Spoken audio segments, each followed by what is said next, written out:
من الشيطان الرجيم بسم الله الرحمن الرحيم سيقول السفهاء من الناس ما ولاهم عن قبلتهم التي كانوا عليها قل لله المشرق والمغرب يهدي من يشاء إلى صراط مستقيم۔ اب کہیں گے بے وقوف لوگ کس چیز نے پھیر دیا مسلمانوں کو ان کے اس قبلے سے جس پر وہ تھے؟ فرما دیجئے مشرق اور مغرب اللہ ہی کے ہیں، وہ جسے چاہے سیدھی راہ چلاتا ہے۔ بسم اللہ الرحمن الرحیم۔ نبی کریم صلی اللہ علیہ وآلہ وسلم نے مدینہ شریف میں ہجرت فرمانے کے بعد 17 مہینے بیت المقدس کی طرف چہرہ انور کر کے نمازیں پڑھیں اور پڑھائیں۔ اس کے بعد قبلہ تبدیل ہوا، اور قبلے کا تبدیل ہونا یہ نسخ ہے۔ بیت المقدس کی بجائے کعبہ کو قبلہ بنا دیا گیا، تو بیت المقدس کا قبلہ ہونا منسوخ ہوا۔ اللہ نے فرمایا سین، اس کا معنی ہوتا ہے جلد ہی یا ابھی ابھی۔ سیقولو، ابھی ابھی کہیں گے۔ السفہاء، یہ سفیہ کی جمع ہے، بے وقوف لوگ۔ من الناس، لوگوں میں سے۔ ما ولاہم، کس چیز نے ان کو پھیرا ہے۔ ولا یولی، پھیرنا۔ ان قبلتہم، ان کے قبلے سے۔ التی کانوا علیہا، جس پر یہ پہلے تھے، وہ بیت المقدس ہے۔ یہودی چاہتے تھے کہ اسی قبلے پر یہ رہیں۔ نبی پاک علیہ السلام کی خواہش تھی کہ آقا کریم صلی اللہ علیہ وسلم اپنے جد امجد حضرت ابراہیم علیہ السلام کے بنائے ہوئے کعبہ کو اپنا قبلہ بنائیں۔ تو جب قبلہ پھیرنے کی بات چلی تو کفار اور خاص طور سے یہود، ان کے اس سوال کو اللہ تعالیٰ جل شانہ نے ان کے دلوں کے اندر پوشیدہ بات کو ایڈوانس اجاگر کر دیا کہ یہ کہیں گے کہ ان کو کس چیز نے قبلہ پھیرنے پر مجبور کیا۔ کہہ دیجئے مشرق اور مغرب سب اللہ کے ہیں، اور جسے چاہتا ہے سیدھے راستے کی ہدایت دیتا ہے۔ یہ جو صراط مستقیم کا لفظ یہاں پر آیا ہے، اس کو ذرا نوٹ کر لیں، تھوڑا آگے چل کے اس کی وضاحت اچھی طرح ہو جائے گی۔ آپ نے پہلے پڑھا تھا کہ قرآن کے اندر ناسخ و منسوخ موجود ہیں، تو یہ اس کی مثال ہے، اور بڑی آسان مثال ہے۔ اور جو لوگ منسوخ شدہ چیزوں کو لے کے بیٹھے رہتے ہیں، یا انہیں ناسخ و منسوخ کا پتہ نہیں ہوتا، تو منسوخ آیتوں سے استدلال کرتے رہتے ہیں۔ تو جس طرح آیتوں میں ناسخ منسوخ ہے، اسی طرح حدیثوں کے اندر بھی ناسخ و منسوخ ہے۔ تو قرآن شریف تو 30 پارے ہے، اس کے تو حافظ بھی ہوتے ہیں اور کثرت سے ہوتے ہیں، اور حدیثیں اپنے الفاظ کی اور تعداد کی کثرت کے اعتبار سے ایک بڑا میدان ہے۔ تو حدیثوں ساری کی ساری کا احاطہ کرنا بہت مشکل ہے، اور وہاں پر ناسخ و منسوخ سمجھنا اور سمجھانا، وہاں کے لیے بہت بڑی علمی مہارت چاہیے۔ اور بڑے بڑے علماء جو پہاڑ ہو گزرے ہیں اپنے اپنے علم کے، تو یہ ان کی مہربانیوں کے بغیر ہم اس سمندر کے اندر کامیاب نہیں ہو سکتے، اور ان کی غلامی کا پٹا گردن میں ڈالے رکھنا اور ان سے مستفید ہوتے رہنا، اسی میں خیریت ہے۔ تو یہ باتیں اہل علم کے سوا کوئی بندہ طے نہیں کر سکتا۔ آپ نے تجربہ کیا ہوگا کہ ایک بندے کو اتنا پتہ نہیں ہے، وہ خود بھی مانتا ہے کہ مجھے نہیں پتہ، تو ایک عالم دین کے ساتھ ٹانگ اڑا کے بیٹھا رہے گا، جس کو علمی طور پر بھی پتہ ہے، اور حکمت اور مصلحت اور وقت کے تقاضوں کا بھی زیادہ پتہ ہے، لیکن اس کی چونکہ کسی نے چابی بھری ہوئی ہے، تو اس کو اکھڑ آئی رہتی ہے، اور وہ اپنے سے زیادہ عمر رسیدہ اور زیادہ تجربہ کار اور بعض اوقات اہل علم، ان کے ساتھ جا کے وہ ڈسکس کرتا رہتا ہے، بحث کرتا رہتا ہے، اور اپنی ان سے منوانا چاہتا ہے، اور اپنے مرضی کے الفاظ ان سے اگلوانا چاہتا ہے۔ تو یہ روش ہے جو بالکل نامناسب ہے۔ اللہ پاک ہماری اصلاح فرمائے۔ تو ناسخ و منسوخ کے حوالے سے بات کر رہا تھا کہ قرآن کی نسبت بھی حدیث کے ناسخ و منسوخ کو سمجھنا، اس کے لیے علم کے اندر زیادہ وسعت چاہیے۔ کتابوں میں آپ کو مل جائے گا، حدیثیں موجود ہیں کہ نبی کریم صلی اللہ علیہ وآلہ وسلم نے رفع یدین بھی کیا، لیکن اس کا ترک کرنا بھی تو حدیث میں ہے۔ 1,00,000 حدیثوں میں بالفرض رفع دین کرنا آیا ہو لیکن وہ وقت کے لحاظ سے پہلے ہوں، تو صرف ایک حدیث میں رفع دین کا ترک آیا ہو اور یہ حدیث ان لاکھ حدیثوں کے بعد وارد ہوئی ہو، تو یار کو خدا کا خوف کرو، بات کو سمجھنے کی کوشش کرو۔ پھر کہنا کہ 400 حدیثیں ہیں، اتنی تعداد میں حدیثیں ہیں، لوگوں کو بیوقوف نہ بناؤ۔ یہاں بات تعداد سے نہیں ہوتی، بات تقدیم و تاخیر سے ہوتی ہے۔ بخاری میں اور متعدد کتابوں میں یہ اقوال ملتے ہیں تابعین کے، بزرگوں کے، کہ ہمیشہ نبی کریم صلی اللہ علیہ وآلہ وسلم کے آخری عمل سے مسئلہ اخذ کیا جائے گا۔ تو جو آپ کے سامنے تعداد کے حوالے سے بات کرے اسے پکا جاہل سمجھ لینا، اور جو تقدیم و تاخیر کو سمجھ کے بات کرے وہ عالم ہوگا۔ وَكَذَلِكَ جَعَلْنَاكُمْ أُمَّةً وَسَطًا لِتَكُونُوا شُهَدَاءَ عَلَى النَّاسِ وَيَكُونَ الرَّسُولُ عَلَيْكُمْ شَهِيدًا وَمَا جَعَلْنَا الْقِبْلَةَ الَّتِي كُنتَ عَلَيْهَا إِلَّا لِنَعْلَمَ مَن يَتَّبِعُ الرَّسُولَ مِمَّن يَنقَلِبُ عَلَى عَقِبَيْهِ وَإِن كَانَتْ لَكَبِيرَةً إِلَّا عَلَى الَّذِينَ هَدَى اللَّهُ وَمَا كَانَ اللَّهُ لِيُضِيعَ إِيمَانَكُمْ إِنَّ اللَّهَ بِالنَّاسِ لَرَءُوفٌ رَحِيمٌ۔ اور اے مسلمانوں، جس طرح ہم نے تمہیں قبلہ بتایا اسی طرح ہم نے تمہیں بہترین امت بنایا تاکہ تم لوگوں پر گواہ ہو جاؤ، اور یہ نگران رسول خاص تم پر گواہ ہوں۔ اور اے حبیب، آپ جس قبلے پر تھے ہم نے وہ اسی لیے مقرر کیا تھا کہ ہم ظاہر کر کے ممتاز کر دیں ان لوگوں کو جو رسول کی پیروی کرتے ہیں ان سے جو الٹے پاؤں پھر جاتے ہیں۔ اور بے شک یہ قبلے کا بدلنا بھاری تھا مگر ان پر نہیں جنہیں اللہ نے ہدایت فرمائی، اور اللہ کی شان نہیں کہ تمہارا ایمان ضائع کر دے، بے شک اللہ لوگوں پر بہت مہربان بے حد رحم فرمانے والا ہے۔ یہ وہ طریقہ ہے، وَكَذَلِكَ، اس طریقے سے، جعلناکم امۃ وسطا لتکونوا شہداء علی الناس، یہ ہے وہ طریقہ جس کے ذریعے سے ہم نے آپ کو وسطی امت بنا دیا ہے۔ کون سا طریقہ؟ جو پیچھے گزرا ہے۔ وہ کیا تھا؟ وہ کعبے کی تبدیلی ہے۔ جب تک مسلمان بیت المقدس کی طرف چہرہ کر کے نمازیں پڑھتے تھے یہ امت وسط نہیں تھے۔ اب جب قبلہ کی طرف رخ کر کے اور کعبے کی طرف ان کا چہرہ پھیر کے ان کا قبلہ تبدیل کیا گیا، تو یہاں اس موقع پہ اللہ فرماتا ہے وَكَذَلِكَ، اس طریقے سے، یہ ہے وہ سبب کہ ہم نے آپ کو وسطی امت بنا دیا ہے۔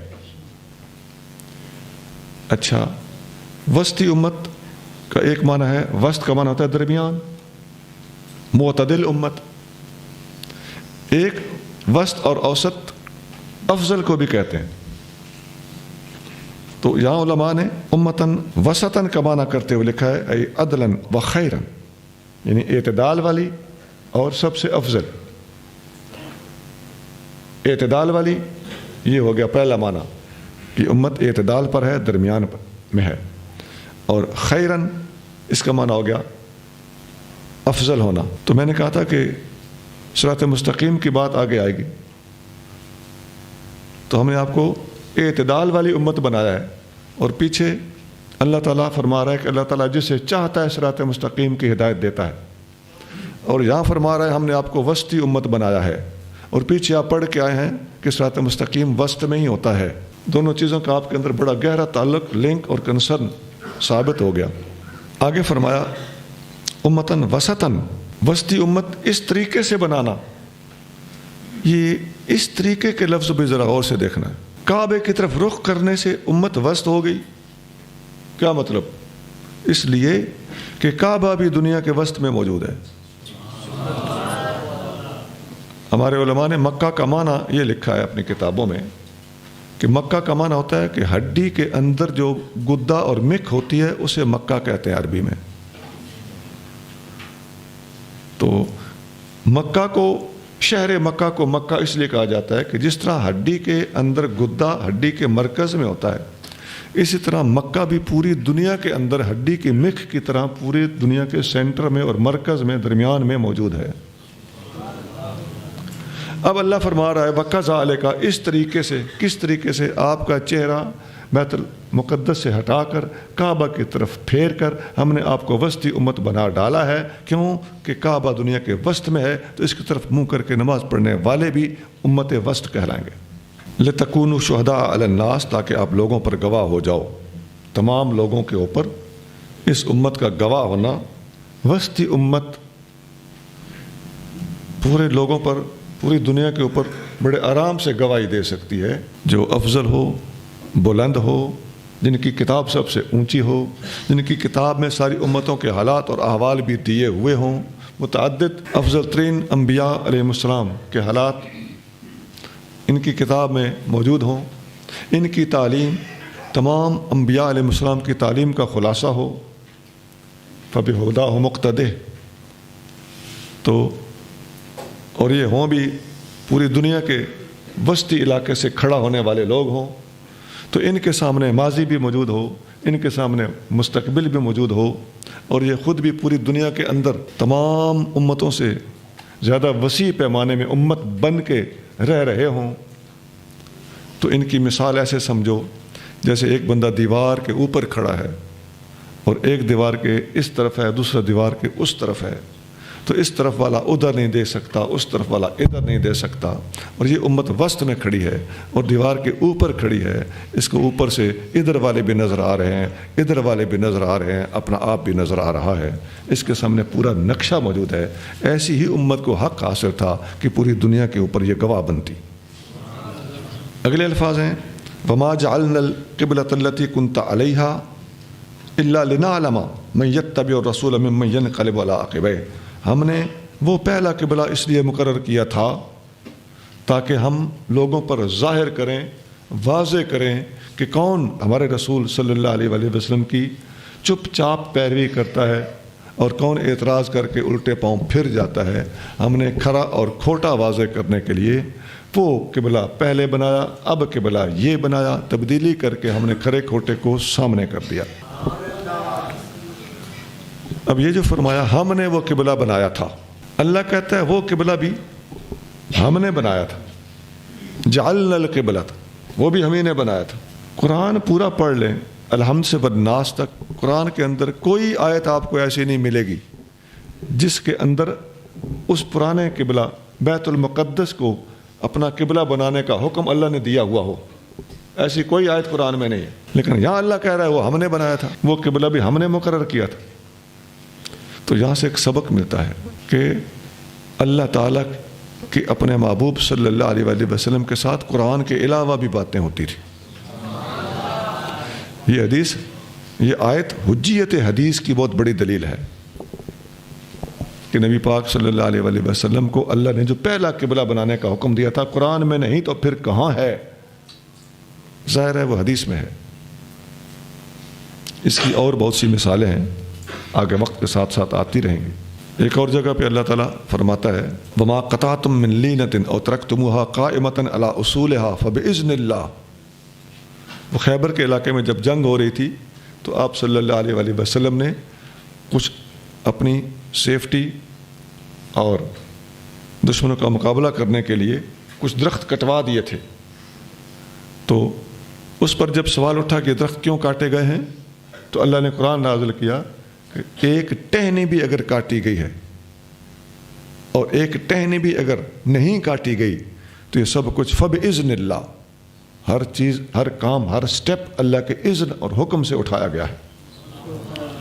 تو وہ ٹہنی ٹہنی کاٹنا اور ٹہنی ٹہنی چھوڑنا، اس کے بارے میں قرآن میں کوئی آیت نہیں ہے۔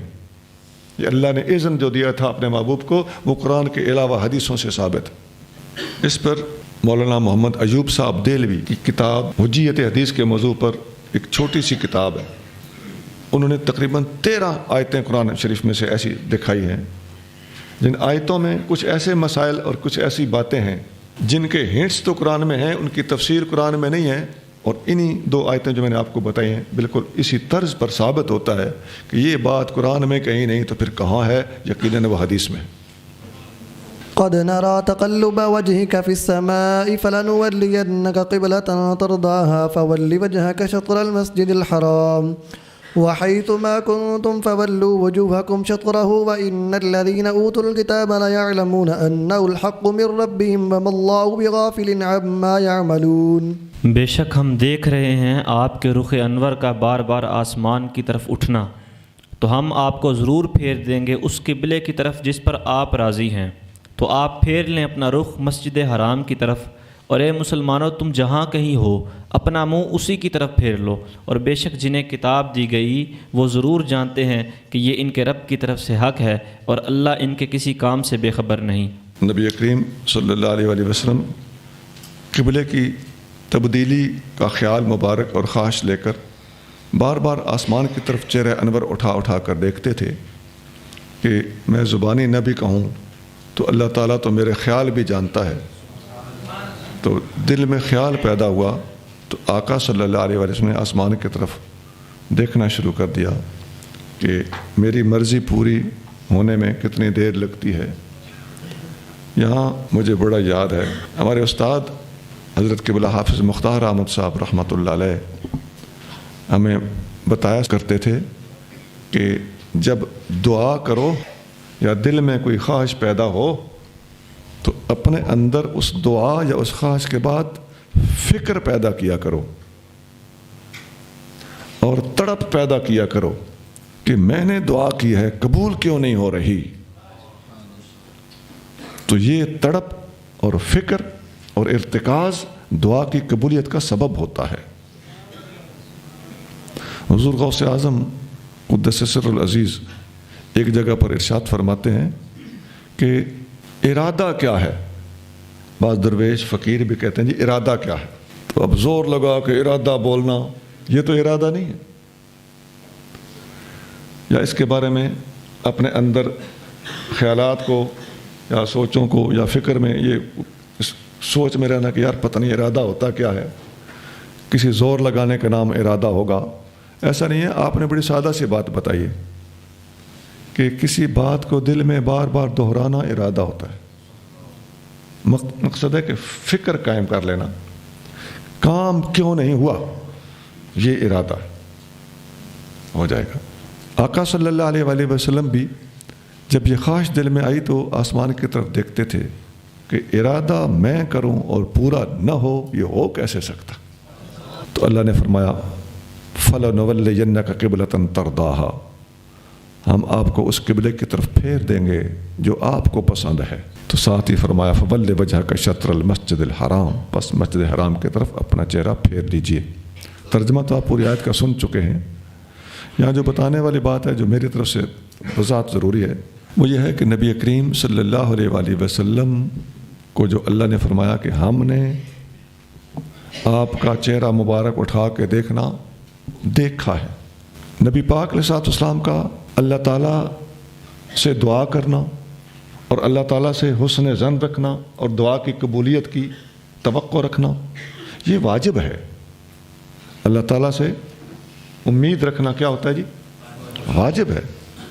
لیکن اللہ جو کہتا ہے کہ میں نے آپ کا چہرہ مبارک اوپر سے دیکھا ہے، اللہ تعالیٰ پر یہ واجب نہیں ہے، یہ اللہ تعالیٰ کی اپنے محبوب صلی اللہ علیہ وآلہ وسلم پر محبت اور شفقت ہے۔ اس کی اور مثالیں ہیں، حدیث شریف میں آتا ہے جب نبی کریم رؤوف الرحیم صلی اللہ علیہ وآلہ وسلم اپنی شہزادی سیدہ فاطمہ الزہرا رضی اللہ تعالیٰ عنہا کے پاس تشریف لے جاتے تو سیدہ پاک آپ کے لیے احتراماً کھڑی ہو جاتی تھی۔ یہ حدیث صحیح ہے اور یہ ایسا ہی ہے۔ اور جب سیدہ زہرا پاک نبی پاک علیہ الصلوۃ والسلام کے پاس حاضر ہوتی تو نبی پاک علیہ الصلوۃ والسلام ان کے لیے کھڑے ہو جاتے تھے، یہ بات بھی درست ہے۔ لیکن سیدہ پاک کا حضور کے لیے کھڑا ہونا اور حضور کریم صلی اللہ علیہ وآلہ وسلم کا اپنی شہزادی کے لیے کھڑا ہونا، ان میں فرق کیا ہے؟ حضور تشریف لے جائیں تو سیدہ پر واجب ہے کہ حضور کے لیے کھڑی ہو جائیں، سیدہ حاضر ہوں تو حضور پر واجب نہیں ہے، یہ حضور کی اپنی پیاری شہزادی پر شفقت۔ تو یہاں جو آپ کے ہاں شعر و شاعریاں ہوتی ہے نا، یہ ان جاہلوں سے بچ کے رہیں، یا جو آپ کے سامنے خطابات الاپے جاتے ہیں کہ ساری دنیا حضور کے لیے کھڑی ہوتی ہے، حضور زہرا پاک کے لیے کھڑے ہوتے ہیں، تو فرق سمجھ آ گیا؟ ایسے ہی ایک حدیث میں آتا ہے، مستدرک حاکم میں صحیح حدیث ہے، نبی کریم صلی اللہ علیہ وسلم سجدے میں تھے تو امام حسن رضی اللہ تعالیٰ عنہ آپ کے کندھوں پر سوار ہو گئے۔ حضرت عبداللہ بن شداد رضی اللہ تعالیٰ عنہ اس کو روایت کرتے ہیں کہ میں پیچھے صفوں میں تھا تو آپ نے جب نماز میں تاخیر کی، سجدہ لمبا فرمایا تو مجھے ڈر لگا کہ اللہ خیر کرے، تو میں نے نماز میں سے اپنا سر اٹھا کے اوپر دیکھا تو حضور صلی اللہ علیہ وسلم سجدے میں تھے اور ایک بچہ آپ کے کندھوں پر تھا۔ تو میں سمجھ گیا کہ خیر ہے، میں نے پھر جلدی سے سر نیچے کر لیا۔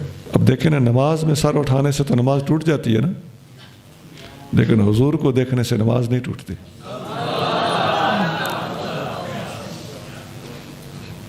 تو بعد میں جب حضور علیہ الصلوۃ والسلام سے پوچھا گیا کہ یا رسول اللہ، کوئی نماز کے بارے میں نیا حکم آ گیا ہے؟ کیونکہ سب نے تو دیکھا نہیں تھا کہ کندھوں پہ شہزادے سوار ہیں۔ تو پوچھا گیا کہ کیا نماز میں کوئی نیا حکم آ گیا ہے، یعنی نماز لمبی کرنے کا، سجدہ لمبا کرنے کا حکم آ گیا ہے؟ او کان یوحا الیک، یا آپ پر وحی آ رہی تھی جس کی وجہ سے آپ نے سجدے میں تاخیر کی اور لمبا کیا؟ آپ علیہ الصلوۃ والسلام نے فرمایا کل ذالک لم یکن، یہ جو تم کہہ رہے ہو ان میں سے کچھ بھی نہیں تھا، نہ کوئی نیا حکم آیا نہ کوئی وحی آ رہی تھی۔ بات کیا تھی کہ بچہ میرے کندھوں پہ سوار ہوا تو میں نے سوچا کہ بچے کو تھوڑی دیر خوش ہو لینے دیں۔ اب سوچئے یہ کیا تھا؟ شفقت۔ نبی پاک علیہ الصلوۃ والسلام پر سجدہ لمبا کرنا واجب نہیں تھا، یہ تھی اپنے پیارے شہزادے کے ساتھ حضور کی شفقت۔ اور یہ بھی بتا دوں کہ اس حدیث میں ہے کہ شاید وہ امام حسن تھے یا شاید امام حسین تھے، تو حسن کا لفظ پہلے ہے۔ تو جن لوگوں نے ٹھوک کے اس حدیث کو امام حسین پر فٹ کیا ہوا ہے اور اس میں جو باقی باتیں وہ لگاتے ہیں کہ ادھر جبریل آ گئے اور سجدہ لمبا کرنے کا حکم دیا اور 72 بار کہنے کا حکم دیا یا 72 بار آپ نے کہا، ایسا کچھ نہیں، یہ سب جیم ہیدی بنی جیوا جھوٹ ٹے موقوف جھوٹ۔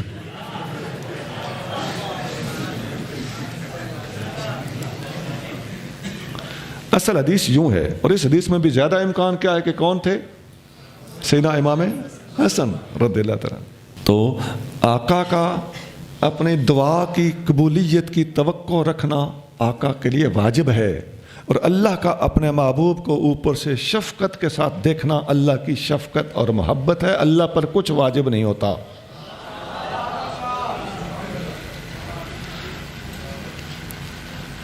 آگے چلیے۔ وَلَئِنْ أَتَيْتَ الَّذِينَ أُوتُوا الْكِتَابَ بِكُلِّ آيَةٍ مَا تَبِعُوا قِبْلَتَكَ وَمَا أَنْتَ بِتَابِعٍ قِبْلَتَهُمْ وَمَا بَعْضُهُمْ بِتَابِعٍ قِبْلَةَ بَعْضٍ وَلَئِنِ اتَّبَعْتَ أَهْوَاءَهُمْ مِنْ بَعْدِ مَا جَاءَكَ مِنَ الْعِلْمِ إِنَّكَ إِذًا لَمِنَ الظَّالِمِينَ۔ اور اگر آپ اہل کتاب کے پاس ہر نشانی بھی لے کر آئیں تو پھر بھی وہ آپ کے قبلے کی پیروی نہ کریں گے، اور اے حبیب نہ آپ ان کے قبلے کی پیروی کرنے والے ہیں اور نہ وہ یہود و نصارہ آپس میں ایک دوسرے کے قبلے کو مانیں گے۔ اور اے مخاطب، اگر تو نے ان کی خواہشات کی پیروی کی اس کے بعد کہ تیرے پاس علم آ چکا تو بے شک اس وقت تو ضرور ظلم کرنے والوں میں سے ہوگا۔ اللہ فرما رہا ہے کہ محبوب آپ تمام کے تمام معجزات اکٹھے کر کے بھی ان کو دکھا دیں تو انہوں نے آپ کی پیروی کوئی نہیں کرنی۔ یہ یہودی اور یہودی نما لوگوں میں بڑی ضد ہوتی ہے، کچھ بھی آپ کر کے دکھا دیں، آپ ان کو قرآن سنائیں نہیں مانیں گے، حدیث سنائیں نہیں مانیں گے، عقیدہ انہوں نے پہلے اپنے دلوں میں بٹھایا ہوا ہوتا ہے۔ حتیٰ کہ نبی کریم صلی اللہ علیہ وسلم کے اتنے واضح معجزات بھی اپنی آنکھوں کے ساتھ دیکھ کر یہ لوگ ایمان نہیں لائے تھے، اپنے موقف پر ڈٹے رہے تھے۔ آگے اللہ فرماتا ہے کہ مسلمانوں کو چاہیے کہ اپنی لائن پہ سیدھے رہیں، ان کو مطمئن کرنا اور ان کے آنکھیں لگ جانا یہ مسلمانوں کا کام نہیں ہے۔ یہ بالکل باز نہیں آئیں گے، اور آپ نے اپنی لائن نہیں چھوڑنی، کسی سے متاثر ہو کر، کسی کے پروپیگنڈے سے متاثر ہو کر، کسی کی چٹ پٹی زبان سے متاثر ہو کر آپ نے اپنا عقیدہ نہیں چھوڑنا، اپنے دین سے متشکک نہیں ہونا۔ اور جو اس زمانے میں آپ دیکھتے ہیں کہ طرح طرح کے الفاظ، طرح طرح کی بھانت بھانت اور طرح طرح کے عقائد اور نظریات، طرح طرح کی گپیں اور طرح طرح کے ٹک ٹاک لوگ چھوڑ رہے ہیں، اور نادان بھولا نوجوان بعض اوقات ان کی باتوں میں آ کر پھنس جاتا ہے یا اپنے عقائد و نظریات کو متزلزل کر بیٹھتا ہے۔ عزیزان گرامی، دین وہی سچا ہے، ہر چیز نئی اچھی ہو سکتی ہے، دین جتنا پرانا ہوگا اتنا اچھا ہوگا۔ آگے چلیے۔ الذين آتيناهم الكتاب يعرفونه كما يعرفون أبناءهم وإن فريقا منهم ليكتمون الحق وهم يعلمون۔ اور جن لوگوں کو ہم نے کتاب دی وہ اس نبی کو ایسا پہچانتے ہیں جیسے اپنے بیٹوں کو پہچانتے ہیں، اور بے شک ان میں سے ایک گروہ جان بوجھ کر یقیناً حق کو چھپاتا ہے۔ جن لوگوں کو ہم نے کتاب دی ہے وہ میرے محبوب نبی یعرفونہ ہو کی ضمیر کتاب کی طرف بھی جا سکتی ہے اور نبی کریم صلی اللہ علیہ وآلہ وسلم کی طرف بھی جا سکتی ہے، لیکن یہاں پر جو زیادہ قول ملتا ہے وہ نبی پاک صلی اللہ علیہ وآلہ وسلم کے بارے میں ملتا ہے کہ میرے محبوب کو یہ لوگ اس طرح پہچانتے ہیں جیسا اپنے اولادوں کو پہچانتے ہیں۔ تو اس کا مطلب یہ ہوا کہ وہ لوگ معرفت محمدیہ رکھتے تھے، لیکن قلبی معرفت ہونے کے باوجود زبانی کلمہ نہ پڑھنا ان کا کفر تھا۔ ایک اصول مل گیا کہ معرفت قلبی جسے حاصل ہوا کرے وہ تو سب کو حاصل تھی، جب تک بول کے کلمہ نہیں پڑھا ایمان ثابت نہیں مانا گیا۔ آگے چلیے۔ الحق من ربك فلا تكونن من الممترين۔ حق تیرے رب کی طرف سے ہے تو اے مخاطب تو ہرگز نہ ہو جانا شک کرنے والوں میں سے۔ مخاطب اس سے مراد یہ ہے کہ نبی پاک علیہ الصلوۃ والسلام پر تو آیتیں نازل ہوتی تھیں، لیکن اس میں اس قسم کے مقامات پر خطاب جو ہوتا تھا وہ امت کے لیے ہوتا تھا۔ آگے چلیے۔ وَلِكُلٍّ وِجْهَةٌ هُوَ مُوَلِّيهَا فَاسْتَبِقُوا الْخَيْرَاتِ أَيْنَمَا تَكُونُوا يَأْتِ بِكُمُ اللَّهُ جَمِيعًا إِنَّ اللَّهَ عَلَى كُلِّ شَيْءٍ قَدِيرٌ۔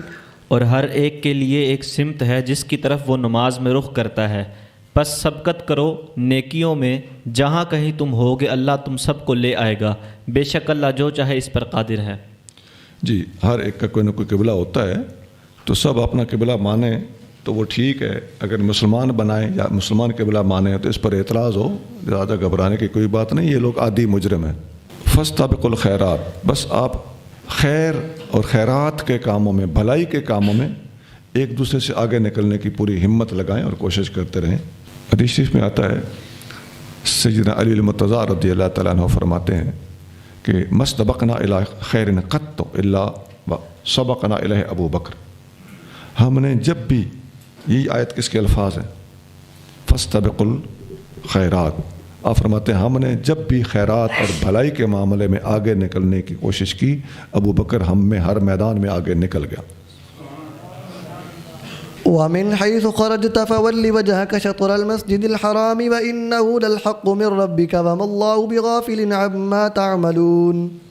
اور اے حبیب، مسجد حرام سے باہر ہوتے ہوئے آپ جہاں سے بھی چلیں تو پھیر لیں اپنا چہرہ مسجد حرام کی طرف، اور بے شک وہ ضرور حق ہے آپ کے رب کی طرف سے، اور اللہ تمہارے کاموں سے بے خبر نہیں۔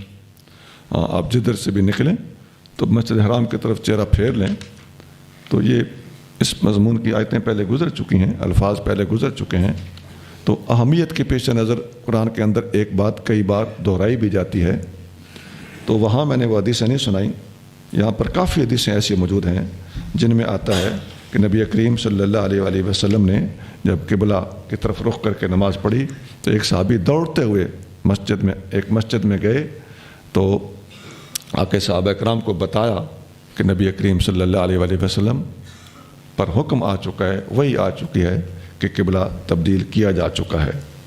تو انہوں نے بھی قبلہ کی طرف منہ کر کے نماز پڑھنا شروع کر دی۔ جس مسجد میں کچھ نماز بیت المقدس کی طرف چہرہ کر کے پڑھی گئی تھی اور باقی نماز کعبہ کی طرف منہ کر کے پڑھی گئی تھی، وہ مسجد اب بھی موجود ہے، اس کو مسجد ذو قبلتین کہتے ہیں، دو قبلوں والی مسجد۔ یہ حدیث بخاری شریف میں ہے، حدیث نمبر 399 ہے۔ وَمِنْ حَيْثُ خَرَجْتَ فَوَلِّ وَجْهَكَ شَطْرَ الْمَسْجِدِ الْحَرَامِ وحيثما كنتم فولوا وجوهكم شطره لئلا يكون للناس عليكم حجة إلا الذين ظلموا منهم فلا تخشوهم واخشوني ولأتم نعمتي عليكم ولعلكم تهتدون۔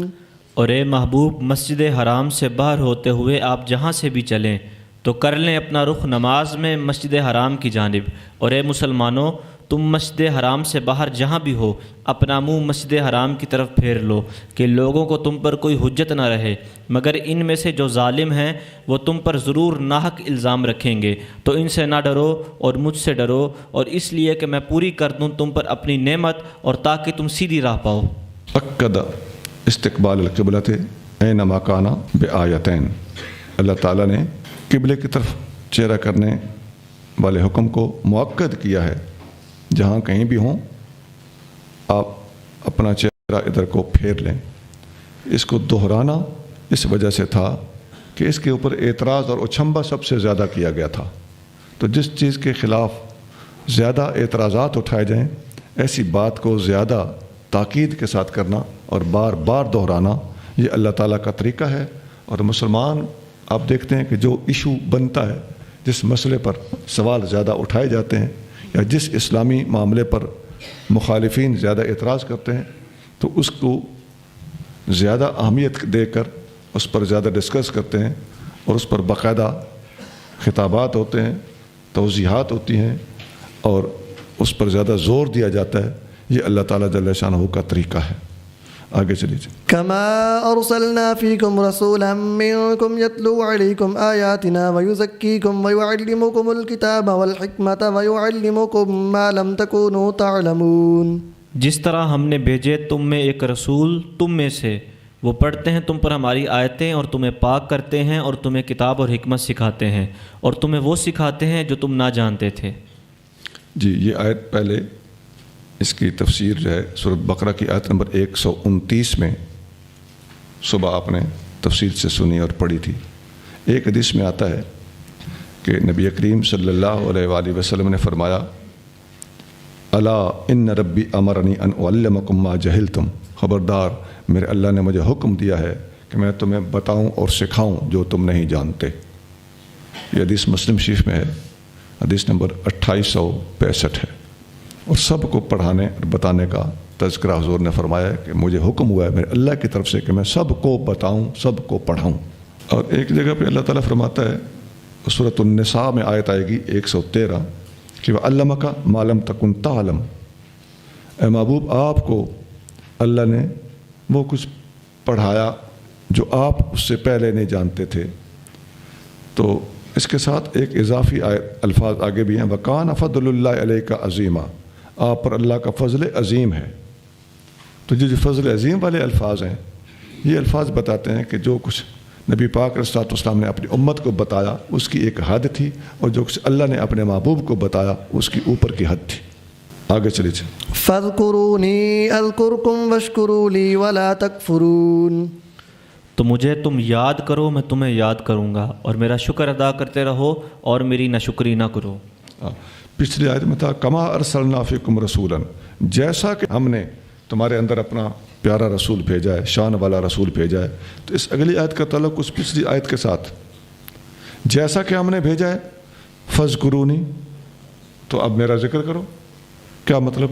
یعنی میرے رسول صلی اللہ علیہ وآلہ وسلم کے بھیجے جانے کے شکرانے کے طور پر میرا ذکر کرو، میں تمہارا ذکر کروں گا۔ ہمارا اللہ کا ذکر کرنا ہماری شان کے لائق ہے، اللہ کا ہمارا ذکر کرنا اس کی شان کے لائق ہے۔ اس کے کئی معنی علماء نے بیان کیے ہوئے ہیں۔ تم مجھے یاد رکھو اور میں تمہاری مشکلات کے موقع پر تمہاری مدد کروں گا۔ ذکر کا مطلب جب بندہ ذکر کرے تو اللہ اللہ کرنا مراد ہے، جب اللہ بندے کا ذکر کرے تو بندے کے نام کی تسبیحیں نکالنا مراد نہیں ہے، بلکہ بندے کی طرف رحمت اور شفقت کے ساتھ متوجہ ہونا مراد ہے۔ تم میری یاد میں رہو، میری رحمت تمہاری طرف متوجہ رہے گی۔ کیوں؟ کما ارسلنا فیکم، جیسا کہ ہم نے تمہارے اندر رسولاً اپنا رسول بھیجا ہے۔ نبی کریم صلی اللہ علیہ وآلہ وسلم ارشاد فرماتے ہیں، اللہ تعالیٰ مجھ سے فرماتا ہے، یہ حدیث قدسی ہے، انا عند ظن عبدی بی، میں اپنے بندے کے گمان کے ساتھ ہوتا ہوں جو میرے بارے میں وہ رکھتا ہے۔ وَأَنَا مَعَهُ إِذَا ذَكَرَنِي، اور میرا بندہ جب میرا ذکر کرتا ہے تو میں اس کے ساتھ ہوتا ہوں. فَإِن ذَكَرَنِي فِي نَفْسِهِ ذَكَرْتُهُ فِي نَفْسِي، جب وہ میرا ذکر آہستہ کرتا ہے تو میں بھی اس کا ذکر اپنے طور پہ کرتا ہوں، آہستہ کرتا ہوں. وَإِن ذَكَرَنِي فِي مَلَئٍ ذَكَرْتُهُ فِي مَلَئٍ خَيْرٍ مِّنْهُمْ، جب وہ میرا ذکر سر عام محفل میں کرتا ہے تو میں اس زمین والی محفل سے بہتر محفل میں بندے کا ذکر کرتا ہوں، فرشتوں کی محفل میں. وَإِن تَقَرَّبَ إِلَيَّ شِبْرًا تَقَرَّبْتُ إِلَيْهِ ذِرَاعًا، اگر وہ ایک بالشت میری طرف بڑھتا ہے تو میں ایک پورا ہاتھ اس کی طرف بڑھتا ہوں. وَإِن تَقَرَّبَ إِلَيَّ ذِرَاعًا، اگر وہ ایک ہاتھ میری طرف بڑھے تو تقربت الیہ باعًا، تو میں اس کی طرف ایک لمبا بازو پورے کا پورا اس کی طرف بڑھتا ہوں. ومن اتانی یمشی، جو میری طرف چل کے آتا ہے، اتیتہ ہرولۃً، میں اس کی طرف اپنے شان کے لاغ دوڑ کے جاتا ہوں. یہ حدیث بخاری شریف میں ہے، حدیث نمبر 7405 ہے. ایک حدیث میں آتا ہے نبی کریم صلی اللہ علیہ وآلہ وسلم نے فرمایا عجباً لامر المؤمن، مومن کا معاملہ بھی عجیب ہے. ان امرہ کلہ خیر، مومن ہر معاملے میں فائدے میں رہ جاتا ہے. لیس ذاک لأحد الا للمؤمن، یہ چیز مومن کے سوا کسی کا نصیب نہیں. وہ کیا ہے؟ ان اصابتہ سراء شکر، جب بندے کو کوئی تکلیف کوئی نعمت پہنچتی ہے تو یہ شکر ادا کرتا ہے. نعمت پہنچی، شکر ادا کیا، تب بھی شکر کر کے اس کا بھلا ہو گیا. میں اصابتہ ضراء، اگر بندے کو کوئی نقصان اور ضرر پہنچتا ہے تو صبر، پھر یہ صبر کرتا ہے، فکانا خیر لہ، یہ بھی اس کے لیے بہتر ہوتا ہے. تو سکھ پہنچے تو شکر ہے، دکھ پہنچے تو صبر ہے، دونوں صورتوں میں میرے بندہ مومن کا فائدہ ہی فائدہ. حدیث شریف مسلم شریف میں ہے، حدیث نمبر 2999 2999.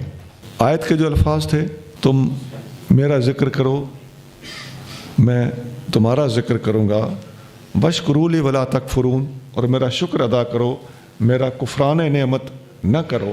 اس واشکروا لی کی تشریح میں ہم نے یہ حدیث آپ کو سنا دی کہ بندہ مومن کا بہرحال بھلا ہی بھلا ہوتا ہے. آگے چلیے جی. یا ایہا الذین آمنوا استعینوا بالصبر والصلاة ان اللہ مع الصابرین.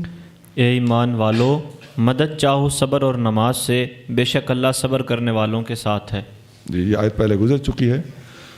صبر اور نماز سے مدد چاہنا، نبی پاک علیہ الصلوۃ والسلام کو جب بھی کوئی دشواری پیش آتی تو آپ نماز کے لیے کھڑے ہو جاتے تھے. اللہ تعالیٰ صبر کرنے والوں کے ساتھ ہے. اس کا ساتھ ہونا حص ہی نہیں ہے بلکہ رحمت اور علم کے حوالے سے ساتھ ہونا مراد. آگے چلیے جی. ولا تقولوا لمن يقتل في سبيل الله اموات بل احياء ولكن لا تشعرون. اور جو لوگ اللہ کی راہ میں قتل کیے جاتے ہیں انہیں مردہ نہ کہو بلکہ وہ زندہ ہیں مگر تمہیں شعور نہیں. جو لوگ اللہ کی راہ میں قتل کیے جاتے ہیں یا قتل کیے جائیں. ایک اور جگہ پر اسی طرح کی آیت ہے، سورۃ آل عمران کی آیت نمبر 169، لا تحسبن الذین قتلوا فی سبیل اللہ امواتا، جو لوگ اللہ کی راہ میں قتل کیے جائیں انہیں مردے خیال بھی نہیں کرنا، گمان بھی نہیں کرنا. اس آیت میں ہے انہیں مردے کہنا نہیں، اور آل عمران کی آیت میں ہے انہیں مردے سمجھنا بھی نہیں. مطلب کیا ہے کہ ایسا نہ سمجھ لینا کہ زبانی نہیں کہنا، ویسے ہوتے تو مردے ہی ہیں، نہیں ایسا نہیں ہے. نہ زبانی کہنا ہے نہ دل میں سوچنا ہے. اور حدیثوں میں آتا ہے ایک صحابی حضرت جابر رضی اللہ تعالیٰ عنہ کے والد گرامی حضرت عبداللہ جنگ احد میں شہید ہو گئے تھے. ان کو جنگ احد کے شہیدوں کو ایک ایک قبر میں جوڑی جوڑی کر کے دفن کیا گیا تھا. تو ان کو بھی ایک جوڑی دار شہید کے ساتھ دفن کیا گیا. حضرت جابر فرماتے ہیں کہ میری یہ حسرت اور خواہش تھی کہ میں اپنے والد صاحب کو قبر سے نکال کے الگ دفن کروں. 6 مہینے گزر گئے. میں نے نبی پاک علیہ الصلوۃ والسلام کے سامنے اپنے اس خواہش کا اظہار کیا. نبی پاک نے فرمایا قبر کھول کے اسے الگ دفن کر دو. قبر جب کھولی گئی فاستخرجتہ بعد 6 اشہر، میں نے اپنے والد صاحب کی میت کو 6 مہینوں کے بعد باہر نکالا. فَإِذَا هُوَ كَيَوْمٍ وَدَعْتُهُ هُنَيَّةً غَيْرَ أُذُنِهِ، وہ ان کا جسم مبارک بالکل اسی طرح تر و تازہ تھا جس طرح ہم نے قبر میں رکھا تھا، تو جس تازگی کے ساتھ اس دن تھے اسی تازگی کے ساتھ آج بھی 6 مہینے کے بعد بھی پائے گئے۔ صرف ایک کان جو تھا وہ ایسے کر کے چہرہ مبارک دائیں طرف پھرا ہوا تھا نا، جیسا کہ میت کو دفن کرتے وقت چہرہ ایک طرف کر دیتے ہیں، تو یہ کان نیچے آ گیا تھا، تو دب دب کے نیچے رہ رہ کے یہ کان تھوڑا سا مرڑا ہوا تھا، بس باقی سارے کا سارا جسم تر و تازہ اور خوشبوؤں سے لبریز تھا۔ یہ حدیث کہاں ہے؟ بخاری شریف، حدیث نمبر 1351 1351۔ ایک اور حدیث میں آتا ہے کہ 2 انصاری صحابیوں کو دفن کیا گیا تھا، تو ان کی قبروں کو سیلاب کے پانی نے اکھیڑ دیا، تو ان کی میتیں سامنے آئیں۔ تو یہ دونوں صحابی وہ تھے، انصاری وہ تھے جو جنگ احد میں شہید ہوئے تھے۔ تو جب ان کی قبریں کھل گئیں، ان کو وہاں سے نکال کر دوسری جگہ پر دفن کیا گیا، تو جس طرح وہ پہلے دن دفن کیے گئے تھے بالکل دونوں کے جسم اسی طرح تر و تازہ آج بھی موجود تھے۔ یہ حدیث کہاں ہے؟ موطا امام مالک میں ہے۔ دنیا اسلام کی حدیث کے اندر سب سے پہلی کتاب، وہ پہلی حدیث بھی بخاری میں ہے اور صحیح ہے، یہ حدیث موطا امام مالک میں ہے اور صحیح ہے۔ موطا امام مالک میں حدیث نمبر 1704 1704۔ اچھا، یہ اس حدیث میں موطا امام مالک کی والی کتاب میں ہے کہ جب وہ دفن ہوئے تھے اور جب سیلاب نے ان کی قبریں کھول دی تھیں، اس میں فاصلہ کتنا تھا؟ حیران کن فاصلہ ہے، 46 برس، 46 ایئرس یہ فاصلہ تھا۔ عزیزان گرامی، حضرت ثابت بن قیس رضی اللہ تعالیٰ عنہ جنگ یمامہ میں شہید ہوئے تھے۔ وہ لمبا واقعہ شاید میں آگے چل کے بتاؤں آپ کو۔ وہ جنگ میں شہید ہوئے تھے، تو صحیح سند کے ساتھ مستدرک حاکم میں ان کا پورا واقعہ موجود ہے۔ تو وہ جب شہید ہو گئے تو ان کی زرہ کسی نے اتار لی، تو وہ خواب میں ایک اپنے فوجی بھائی کو ملے اور ان کو بتایا کہ میری زرہ فلاں آدمی نے اتاری ہے، اور وہ فلاں خیمے کے اندر ایک دیگ کے نیچے چھپی ہوئی ہے، اور اس خیمے کی نشانی یہ ہے کہ اس خیمے کے سامنے باہر گھوڑا چر رہا ہے، وہاں جاؤ گے میری زرہ مل جائے گی۔ صدیق اکبر رضی اللہ عنہ کا زمانہ تھا، اور وہاں پر وہ زرہ جا کے تلاش کی گئی، واقعی جہاں گھوڑا چر رہا تھا وہاں پہنچے، گھوڑا تو باہر چر رہا تھا، اوپن تھا، تو اس کو دیکھنا آسان تھا، تو گھوڑا جس خیمے کے سامنے چر رہا تھا ساتھ ہی وہ خیمہ تھا، خیمے کے اندر گئے، دیگ واقعی الٹی پڑی تھی، دیگ کو سیدھا کیا گیا، نیچے سے زرہ مل گئی۔ وَلَنَبْلُوَنَّكُمْ بِشَيْءٍ مِّنَ الْخَوْفِ وَالْجُوعِ وَنَقْصٍ مِّنَ الْأَمْوَالِ وَالْأَنفُسِ وَالثَّمَرَاتِ وَبَشِّرِ الصَّابِرِينَ۔ اور ضرور ہم تمہیں آزمائیں گے تھوڑے سے ڈر اور بھوک، اور تمہارے مال اور جان اور پھلوں کی کمی سے، اور خوشخبری سنا دیجئے ان صبر کرنے والوں کو۔ اس میں آزمائش کا اللہ تعالیٰ نے وعدہ کیا ہے، وَلَنَبْلُوَنَّكُمْ، ہم ضرور بر ضرور تمہیں آزمائیں گے۔ لام بھی تاکید کے لیے ہے، آخر میں نون تاکید کے لیے ثقیل موجود ہے، تو یہ جب 2 تاکیدیں آ جائیں تو یہ حلف کے برابر ہوتا ہے۔ اللہ تعالیٰ گویا قسم اٹھا کے فرما رہا ہے کہ ہم تمہیں ضرور آزمائیں گے، بِشَيْءٍ مِّنَ الْخَوْفِ وَالْجُوعِ، تھوڑے بہت خوف یا تھوڑی بہت بھوک دے کر، اور مال کا نقصان دے کر، اور جانی نقصان اور پھلوں کا نقصان، تو یہ آزمائش ہوتی ہے۔ تو جو انسان پر مشکلات آتی ہیں یہ یا تو گناہوں کی سزا کے طور پر آتی ہیں، یا بلندی درجات کے لیے آزمائش ڈالی جاتی ہے، یا کسی عبادت ذکر فکر کی کمی کو پورا کرنے کے لیے اس قسم کے امتحان ڈالے جاتے ہیں، اور وہ کمی پوری کرا کے اس کو منزل مقصود تک پہنچا دیا جاتا ہے۔ ابو داؤد شریف میں ایک حدیث ہے، نبی کریم صلی اللہ علیہ وآلہ وسلم نے فرمایا کہ ان العبد اذا سبقت له من اللہ منزلۃ، جب بندے کی اللہ کی طرف سے ایک منزل مقرر ہو جاتی ہے، اللہ طے کر دیتا ہے کہ میں نے اس کو فلاں مقام پہ پہنچا کے چھوڑنا ہے، لم یبلغ بعملہ، اب بندے کو حکم ہوتا ہے کہ یہ ذکر کر، یہ فکر کر، یہ عبادت کر، تو وہ عبادت میں پورا نہیں اترتا اور کمی رہ جاتی ہے، تو اس منزل تک عبادت کر کر کے نہیں پہنچتا۔ ابتلاہ اللہ فی مالہ او فی ولدہ او فی جسدہ، اللہ تعالیٰ اسے مال، اولاد اور جسم کے امتحان میں مبتلا کر دیتا ہے۔ ثم صبرہ علی ذلک، پھر اللہ تعالیٰ اس کو صبر بھی اپنے پاس سے دیتا ہے، حتیٰ یبلغہ المنزلۃ التی سبقت لہ، حتیٰ کہ اللہ اسے اس منزل تک پہنچا کے چھوڑتا ہے جو اس کے نصیب میں اللہ نے لکھ دی ہوتی ہے۔ تو یہ صبر کے ثمرات اور فوائد ہیں۔ جو لوگ صوفیاء کے مریدین ہوتے ہیں اور ذکر فکر میں کمی کوتاہی کرتے ہیں، تو ان پر اس قسم کی مشکل آ جائے تو یہ مشکل ان کو منزل مقصود تک پہنچانے کا ذریعہ ہوتی ہے۔ حتیٰ کہ اگر مرشد کامل ہے، یہاں غلط لوگ ناجائز فائدہ بھی اٹھاتے ہیں، لیکن ہوتا تو ہے نا جی، نبی بھی سچے ہوئے ہیں اور نبیوں کا داؤنگ اختیار کرنے والے جھوٹے لوگ بھی نبوت کے دعوے دار گزرے ہیں۔ تو یہی چیز ولیوں میں بھی ہوتی ہے، سچے ولی بھی ہوتے ہیں اور جھوٹ موٹ کے بنے ہوئے ولی بھی ہوتے ہیں۔ تو جھوٹوں کا وجود سچوں کے وجود کی نفی نہیں کرتا، بلکہ جھوٹوں کا وجود الٹا سچوں کے وجود کو ثابت کرتا ہے، اس لیے کہ اصل ہے تو نقل بنی۔ سچے انبیاء، سچے اولیاء ہوتے تھے، اب تو سلسلہ نبوت ختم ہے، سلسلہ ولایت جاری و ساری ہے۔ تو جس طالب، جس مرید کا مرشد کامل کے ہاتھ میں ہاتھ ہے اور وہ مرشد باقاعدہ منازل سلوک طے کراتا ہے، اکثر ایسا ہوتا ہے کہ کامل تو ہوتے ہیں لیکن مریدوں پہ محنت نہیں کرتے، منزلیں طے نہیں کراتے، سلوک طے نہیں کراتے، نفس کی اصلاح نہیں کرتے، ذکر فکر مراقبے لطائف نہیں بتاتے۔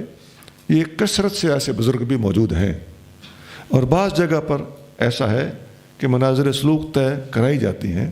تو ان کے حوالے سے میں بات کر رہا ہوں کہ ایسے لوگوں کے مرید جب کسی منزل میں پھنس جاتے ہیں تو ان کو نکالنے کے لیے کسی نہ کسی امتحان میں ڈالا جاتا ہے۔ یوں کہہ لو کہ جب گھی سیدھی انگلیوں سے نہ نکلے تو انگلیاں ٹیڑھی کرنا پڑتی۔ اللہ کے ایک ولی تھے، تو ان کا مرید تھا، مرشد نے اس کا امتحان لیا اور فرمایا کہ یہ 6 فٹ کی نہر ہے، نالا ہے، ذرا سے کراس کرو نا۔ تو اس نے کہا حضور 6 فٹ ہے، کہیں بیچ میں نہ گر جاؤں۔ میں ٹرائی کرو۔ وہ ایک پیر آگے ایک پیر پیچھے ایسے کر کے ہلا جلا، کچھ اس نے شست لگائی کہ چھلانگ ماروں، تھوڑا پیچھے سے بھی ہٹ کے دوڑ کے آیا، مگر آ کے رک جاتا تھا۔ کہنے لگا حضور یہ بہت مشکل ہے۔ فرمایا اچھا چلو ٹھیک۔ مرشد نے کہا میں جا رہا ہوں۔ چلے گئے۔ اللہ کی قدرت یا مرشد کی کرامت، ادھر اچانک ایک شیر آ گیا۔ وہ جب شیر کو دیکھا نا تو اس نے وہ چھلانگ لگائی کہ 6 فٹ کیا 9 فٹ کی چھلانگ لگے۔ مطلب ہے جب سر پہ پڑتی ہے، فکر قائم ہوتی ہے تو کام ہو جاتے ہیں، تو انگلیاں ٹیڑھی کرنی پڑتی ہیں۔ اور بعض اوقات ایسا بھی ہوتا ہے کہ مرشد کامل یہ گلے اور ہر وقت لوگوں کے پیچھے پڑے رہنا ایسا نہیں ہوتا، اور مریدوں کے خواہ مخواہ گلے اس کے خلاف، اس کے سامنے، اس کے خلاف، اس کے سامنے، یہ دھندے کاملین نہیں کرتے۔ لیکن بعض اوقات ایسا ہوتا ہے کہ جس مرید کی منزل پھنسی ہوئی ہو، اس کی منزل کو طے کرانے کے لیے اس کے پیر بھائیوں کو اس کے پیچھے لگا دیا جاتا ہے۔ وہ آپس میں اس کے خلاف کسی نہ کسی غلطی کو پکڑ کے کوئی نہ کوئی ایشو بنا کے اس کے خلاف سارے کے سارے کھڑے ہو جائیں گے۔ یہ جو کہ انڈر ٹریننگ ہوتے ہیں، ان میں طرح طرح کے نادان بھی ہوتے ہیں، ناسمجھ بھی ہوتے ہیں، تو ان کی یہ نادانی اپنے کسی پھنسے ہوئے سینئر پیر بھائی کے لیے منظر سلوک سے نکلنے کا سبب بن جاتی۔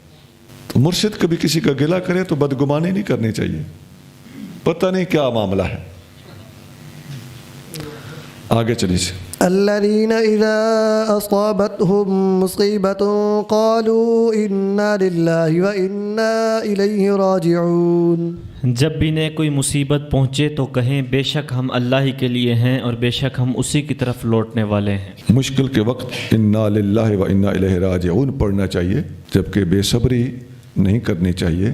تو حدیث شریف میں حضرت ام سلمہ رضی اللہ تعالیٰ عنہا سے روایت ہے، سمعت رسول اللہ صلی اللہ علیہ وآلہ وسلم فرماتی ہیں میں نے نبی کریم صلی اللہ علیہ وآلہ وسلم سے سنا، یقول ما من مسلم تصیبہ مصیبت، جب بھی کسی مسلمان کو کوئی مصیبت پہنچتی ہے، فیقول ما امرہ اللہ، اور اللہ کے حکم کے مطابق وہ پڑھتا ہے انا للہ و انا الیہ راجعون، اللہم اجرنی فی مصیبتی، اے اللہ مجھے اس مصیبت میں اجر عطا فرما اور مجھے اس مصیبت سے بچا، وَأَخْلِفْ لِي خَيْرًا مِنْهَا، اور اس سے بہتر چیز اس کے بدلے میں مجھے عطا فرما، إِلَّا أَخْلَفَ اللَّهُ لَهُ خَيْرًا مِنْهَا، اللہ تعالیٰ اس چیز سے زیادہ بہتر چیز اس کو ضرور عطا فرما دیتا ہے۔ یہ حدیث مسلم شریف میں ہے، حدیث نمبر 918۔ آگے چلیے۔ اولئک علیہم صلوات من ربہم ورحمۃ واولئک هم المہتدون، وہ لوگ ہیں جن پر بکثرت درود ہیں ان کے رب کی جانب سے اور رحمت، اور وہی ہیں ہدایت پانے والے۔ وہی لوگ ہیں جن پر اللہ تعالیٰ کی طرف سے بکثرت درود ہیں۔ تو یہ اللہ تعالیٰ خود قرآن میں فرما رہا ہے کہ ان کے اوپر صلوات ہیں، اب رحمت، اور رحمت ہے۔ اسی طرح اور آیتوں میں بھی آتا ہے هو الذی یصلی علیکم وملائکتہ، اللہ تمہارے اوپر درود بھیجتا ہے اور اس کے فرشتے بھی بھیجتے ہیں۔ اسی طرح کے الفاظ نبی کریم صلی اللہ علیہ وآلہ وسلم کے بارے میں بھی ہیں، ان اللہ وملائکتہ یصلون علی النبی، اللہ اس کے فرشتے نبی پر درود بھیجتے ہیں۔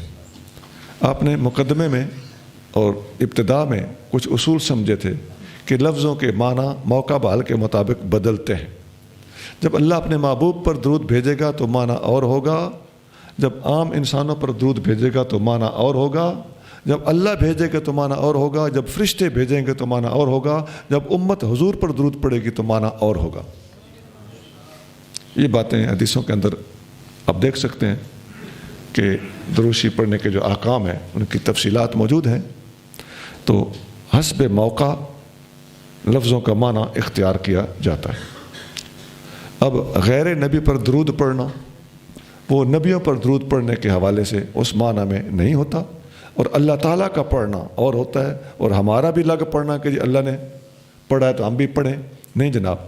یہاں ہے اللہ پڑھتا ہے یا اللہ رحمت اور صلوات بھیجتا ہے، ہمیں حکم نہیں دیا جا رہا کہ تم بھی ایسا ہی کیا کرو۔ نبی پاک علیہ السلام کی باری ہمیں حکم دیا گیا ہے، یا ایھا الذین آمنوا صلوا علیہ وسلموا تسلیما۔ تو آیتوں کا سیاق سباق اگا پیچھا اور مکمل احکام پڑھ پھر فیصلہ کرنا چاہیے، نہ کہ ایک صرف لفظ کے اوپر ٹوٹ پڑنا چاہیے۔ آگے چلیے۔ ان الصفا والمروة من شعائر الله فمن حج البيت او اعتمر فلا جناح عليه ان يطوف بهما ومن تطوع خيرا فان الله شاكر عليم۔ بے شک صفا اور مروہ اللہ کی نشانیوں میں سے ہیں، تو جس نے بیت اللہ کا حج یا عمرہ کیا تو اس پر کوئی گناہ نہیں کہ ان دونوں کے چکر لگائے، اور جس نے خوش دلی سے کوئی نیک کام کیا تو بے شک اللہ قبول فرمانے والا خوب جاننے والا ہے۔ جی، صفا اور مروہ یہ دو چٹانیں تھیں، کہہ لیں کہ پہاڑیاں تھیں۔ صفا ایک طرف کعبہ شریف کے زیادہ قریب ہے اور مروہ دوسری طرف کعبہ شریف سے نسبتاً دور ہے، دونوں کے درمیان تقریباً 450 میٹر کا فاصلہ ہے۔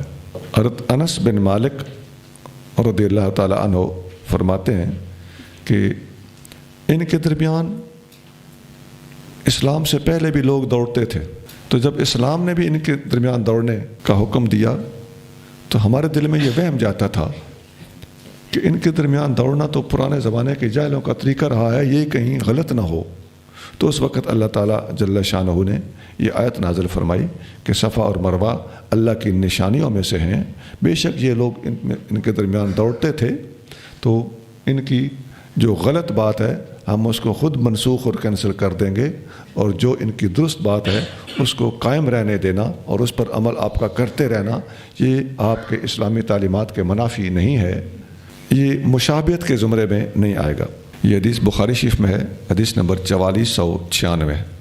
ایک حدیث میں اس طرح بھی آتا ہے کہ اماں عائشہ صدیقہ رضی اللہ تعالیٰ عنہ سے ان کے بھانجے حضرت عروہ رضی اللہ تعالیٰ عنہ نے پوچھا، ارأیت قول اللہ تعالیٰ، اماں جان اللہ تعالیٰ کے اس فرمان کے بارے میں آپ کیا فرماتی ہیں؟ ان الصفا والمروۃ من شعائر اللہ، تو فمن حج البیت او اعتمر فلا جناح علیہ ان یطوف بہما، تو فواللہ ما علی احد جناح ان لا یطوف بالصفا والمروۃ۔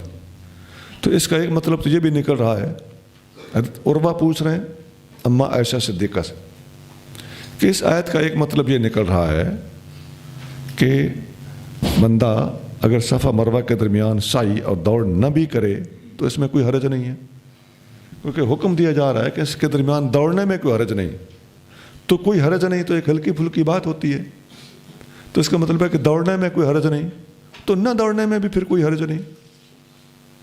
اللہ تعالیٰ نے اس پر ایمفیسائز نہیں کیا ہوا، کوئی شدت سے حکم نہیں دیا ہوا، تو جہاں دوڑنے میں حرج نہیں تو حرج نہیں کا لفظ بتا رہا ہے کہ نہ دوڑنے میں بھی حرج نہیں۔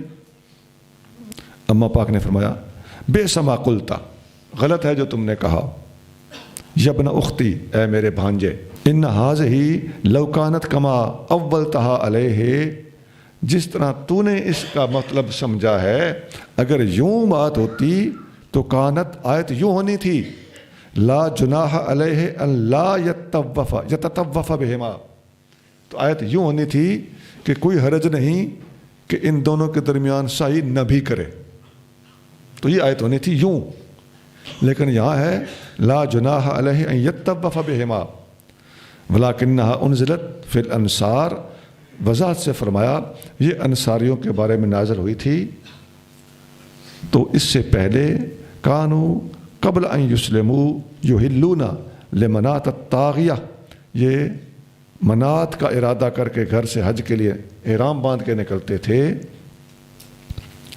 اور جس کی یہ عبادت کرتے تھے۔ مسلمانوں نے یہاں آ کر صفا مروہ کے درمیان دوڑنے میں حرج محسوس کیا کہ یہ تو طریقہ پرانے مشرکین کا اور کفار کا ہے، تو ہم بھی دوڑیں گے تو کہیں ان والا طریقہ ہم نہ اختیار کر رہے ہوں، تو ان کی اس بات کو، ذہن میں آنے والے خدشے اور خلش کو اللہ تعالیٰ نے دور کرنے کے لیے آیت نازل کی تھی۔ یہ حدیث اچھی خاصی لمبی ہے اور صحیح بخاری میں موجود ہے، حدیث نمبر 1643 ہے، اور اس حدیث سے پتہ چلتا ہے اماں عائشہ صدیقہ رضی اللہ تعالیٰ عنہ کی فقاہت کا، علمی مقام کا، قرآن کی عارف تھیں، قرآن کی مفسرہ تھیں، اور قرآن کے اوپر اٹھنے والے یا قرآن کو سمجھنے کے لیے طالب علمانہ سوالات کا جواب بڑی خوش اسلوبی سے دیا کرتی تھی۔ اب سوال جس طرح کیا گیا تھا تو آپ نے جواب میں کیا فرمایا، اے میری بہن کے بیٹے، تم نے غلط کہا ہے۔ دیکھیں، غلط بھی کہہ دیا اور بہن کا بیٹا بھی کہہ دیا، پتہ چلتا ہے کہ سمجھانے کا طریقہ کسی ہستی سے سیکھا ہوا تھا۔ آگے چلیے۔ ان الذين يكتمون ما انزلنا من البينات والهدى من بعد ما بيناه للناس في الكتاب اولئك يلعنهم الله ويلعنهم اللاعنون، اور بے شک جو لوگ ہماری اتاری ہوئی روشن دلیلوں اور ہدایت کو چھپاتے ہیں بعد اس کے کہ ہم نے اسے لوگوں کے لیے کتاب میں بیان فرما دیا، وہ لوگ ہیں کہ ان پر اللہ لعنت کرتا ہے اور سب لعنت کرنے والے ان پر لعنت کرتے ہیں۔ جو لوگ اللہ کے اتارے ہوئے کو چھپاتے ہیں بینات اور ہدا میں سے، ان کو چھپانا یہ لعنت کا مستحق بنا دیتا ہے۔ دین بتانا لازم ہے اور دین چھپانا الٹا استحقاق لعنت ہے، لعنت کا حقدار بنا دیتا ہے۔ حدیث شریف میں آتا ہے، حضرت ابو ہریرہ رضی اللہ تعالیٰ عنہ فرماتے ہیں کہ اگر قرآن کی یہ آیتیں نہ ہوتی نا، جن میں سے ایک آیت یہ بھی ہے الذین یکتمون ما انزلنا من البینات والہدی، تو یہی آیت پڑھ کے بتاتے ہیں۔ تو اس طرح کی ایک اور آیت بھی ہے، وہ بھی پڑھ کے بتاتے ہیں کہ اگر یہ آیتیں نہ ہوتیں تو میں حضور کی حدیثیں زیادہ روایت نہ کرتا، میرے پاس علم ہے تو علم کو چھپانا لعنت کا حقدار بناتا ہے، اور علم کو ظاہر کرنے اور بتانے کا ہمیں حکم دیا گیا ہے، لہٰذا میں کھل کے حضور صلی اللہ علیہ وسلم سے سیکھی ہوئی باتیں امت کو بتاتا ہوں۔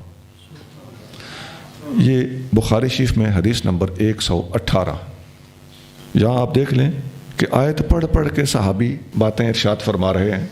پتہ چلتا ہے کہ آیتوں کی تفسیر میں صحابہ کے اقوال بلکہ حضور صلی اللہ علیہ وسلم کے ارشادات باقاعدہ آیت پڑھ پڑھ کے بیان کیے گئے۔ میں بہت سی حدیثیں ہیں جن کو میں بیچ میں چھوڑے جا رہا ہوں، میں نے محسوس کر لیا ہے کہ ٹائم بہت لگ رہا ہے، ورنہ حدیثیں بہت ہیں۔ ابھی پچھلی جو آیت تھی صفا مروہ والی، میں ایک مثال کے طور پر آپ کے سامنے وہ حدیث پیش کرنے لگا ہوں۔ حضرت امام جعفر صادق امام باقر کے صاحبزادے اپنے والد گرامی سیدنا امام باقر سے روایت کرتے ہیں، وہ فرماتے ہیں کہ میں نے حضرت جابر بن عبداللہ صحابی رسول انصاری سے حدیث سنی۔ وہ فرماتے ہیں کہ نبی کریم صلی اللہ علیہ وآلہ وسلم جب مکہ شریف میں تشریف لے گئے تو آپ علیہ الصلوۃ والسلام نے کعبے کا طواف کیا اور آپ نے آیت پڑھی واتخذوا من مقام ابراہیم مصلی، حضور نے یہ آیت پڑھی اور مقام ابراہیم کے پیچھے آپ نے نفل پڑھے۔ اب آیت پر عمل کرنا سمجھ آ گیا، اور پھر آپ حجر کے پاس گئے، حجر اسود کے پاس، اس کو استلام کیا، پھر آپ صفا مروہ کی طرف گئے اور صفا سے سعی شروع فرمائی اور پڑھا ان صفا والمروہ من شعائر اللہ، اور صفا سے کیوں شروع کیا، مروہ سے کیوں شروع نہیں کیا؟ فرماتے ہیں ثم قال، آقا نے فرمایا نبدأ بما بدأ اللہ بہ، ہم اس پہاڑی سے شروع کریں گے جس کا نام اللہ نے صفا اور مروہ کا نام لیتے وقت پہلے لیا ہے۔ ایمان سے بتاؤ، دین اور قرآن باریکیوں کے ساتھ اور عمل کر کے پڑھایا گیا کہ نہیں؟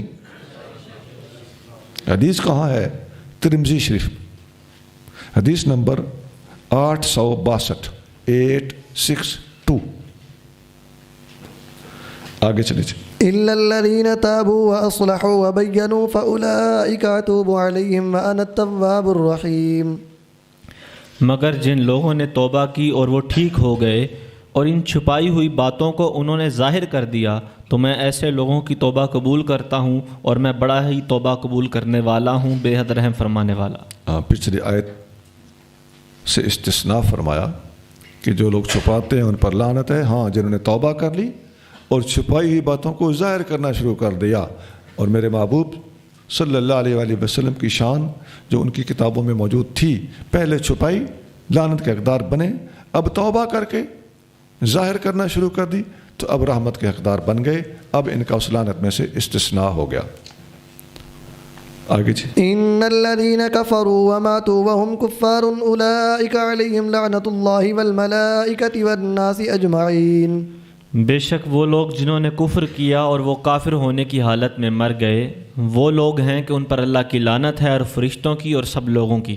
جن لوگوں نے کفر کیا اور کفر کی حالت میں مر گئے اور وہ کافر تھے، ان پر اللہ کی لعنت ہے، فرشتوں کی لعنت ہے اور تمام انسانوں کی لعنت ہے۔ یہاں بعض علماء نے ایک حدیث نقل کی ہے، ایک صحابی طبیعت کے لحاظ سے نہایت بھولے تھے، ان کا نام عبداللہ تھا، وکانا یلقب حمارا، تو ان کا ایک خاص لقب بھی موجود تھا، مشہور تھا، وکانا یضحک رسول اللہ صلی اللہ علیہ وآلہ وسلم، وہ طبیعت کے بھولے پن کی وجہ سے نبی کریم صلی اللہ علیہ وآلہ وسلم کو ہنساتے تھے، سادگی کی وجہ سے کسی نے ان کو کسی طریقے سے شراب پلا دی تو ان کو کوڑے مارے گئے۔ ایک آدمی نے کہا اللہ ملعن ہو، یعنی ان کے لیے لعنت کے لفظ بولے، نبی کریم صلی اللہ علیہ وآلہ وسلم نے منع کر دیا، فرمایا لا تلعنوہ، لعنت کا لفظ اس کے لیے مت بول، فواللہ ما علمت انہ یحب اللہ ورسولہ، یہ کسی بھولے پن کی وجہ سے ہو گیا، لیکن اللہ کی قسم یہ اللہ سے بھی محبت کرتا ہے، اللہ کے رسول سے بھی محبت کرتا ہے۔ عزیزان گرامی، اب پھرکی مختلف قسم کی ہے، جس کی پھرکی غلط ہے وہ غلط بات بات پہ پکڑ کی کوشش کرے گا، کہیں کوئی لفظ ایسا ملے تو میں گرفت کروں، اور جس کے اندر ایمان موجود ہے، وہ یہ حدیث سن کے تڑپ جائے گا اور مان لے گا کہ اللہ کے پیاروں کے خلاف زبان کھولنے سے پہلے بوتھا دھو لینا چاہیے۔ حضور فرما رہے ہیں خبردار، سخت لفظ نہیں بولنے دوں گا۔ کیوں؟ یہ تو بشری تقاضے ہیں، لیکن اس کے دل میں اللہ کی بھی محبت ہے، اللہ کے رسول کی بھی محبت ہے۔ نہیں ہے قاسمی ایسا کوئی توشہ و سرمایہ، نبی کے عشق کا ذرہ اگر دل میں کہیں ہوگا۔ یہ حدیث کہاں ہے؟ بخاری شریف میں ہے، حدیث نمبر 6780 6780۔ تو یہ جو ایک آدھ دفعہ کوئی واقعہ ہوا ہو نا، یا ایک آدھ صحابی کا کچھ مزاج ایسا ہو، تو یہ تمام دنیا کے مسلمانوں کے لیے قاعدہ رسول نہیں بن جاتا۔ آج کل لوگوں میں یہ مسئلہ ہے کہ کہیں ایک آدھ بار کوئی واقعہ ہوا ہو تو وہ کہتے ہیں بس بس بس بس حدیث آ گئی، ثبوت مل گیا۔ او بھائی، حدیثوں کی روشنی میں طے کیا ہوا فیصلہ اور قول مختار، جو میں بار بار آپ لوگوں کو بتاتا رہتا ہوں، اپنے ایمان کی حفاظت کیجئے، اپنے کردار کی حفاظت کیجئے۔ قبول اور لیا اور راستہ وہ اختیار کیا جاتا ہے جو قول مختار ہوتا ہے۔ قول شاذ ایک آدھ واقعہ ہر موضوع پر آپ کو مل سکتا ہے۔ کسی موقع پر کسی ضعیف حدیث میں کہیں صحابہ کا حجل کرنا، ایک پیر اٹھا کے ایسے کودنے کو حجل کہتے ہیں، اور اس سند بھی اس کی ضعیف ہو تو بیلی لوگ کیا کرتے ہیں، بس جی ثبوت مل گیا، اور ثابت حجل سے ثابت کیا کر مارتے ہیں، رقص۔ اور پھر کرنا کہاں شروع کر دیتے ہیں، وہ ایک آدھ موقع پہ ضعیف حدیث اور رقص بھی نہیں، حجل، تو کرنا کیا شروع کر دیا، یادگار پاکستان میں سارے رل کے رقص کریں گے جی۔ استغفر اللہ۔ اعلیٰ حضرت رحمۃ اللہ علیہ نے لکھا ہے کہ یہ جو تم بہانہ کرتے ہو کہ جی وجد ہے، یہ حال ہے، وہ سارے بودے، اعلیٰ حضرت نے یہ لفظ لکھا ہے، وہ سارے بودے جو تم نے وہاں پر جمع کیے ہوئے ہوتے ہیں وہ سارے ہی صاحب حال ہیں۔ کیوں لوگوں کو نچا نچا کے مارتے ہو؟ نگاہ کر کے پھڑکانے کی طاقت نہیں ہے نا اگر، تو نچا نچا کے مصنوعی حال طاری کرنے کی بےہودہ کوششیں نہ کرو۔ اچھا، تو اگر یہ سارے کے سارے یہ صحابی نبی پاک کو ہنساتے تھے اور اپنے چہرے مبارک کے مختلف موڈ بنا بنا کے ہنساتے تھے، مختلف انداز بنا بنا کے ہنساتے تھے، تو کیا خیال ہے؟ حدیث بھی بخاری میں ہے اور حدیث بھی صحیح ہے، وہ تم تو جو اٹھائے پھرتے ہو وہ تو ہیں ہی ضعیف، یہ تو حدیث بھی صحیح ہے، تو کیا خیال ہے یادگار پاکستان میں یہ لوگ جا کے ایک دن نہ منائیں کہ سارے آج منہ ڈنگے کرو؟ کیوں؟ حدیث آ گئی ہے۔ تو اللہ کرے ہم دین سیکھیں تو دین کے جاننے والوں سے سیکھیں۔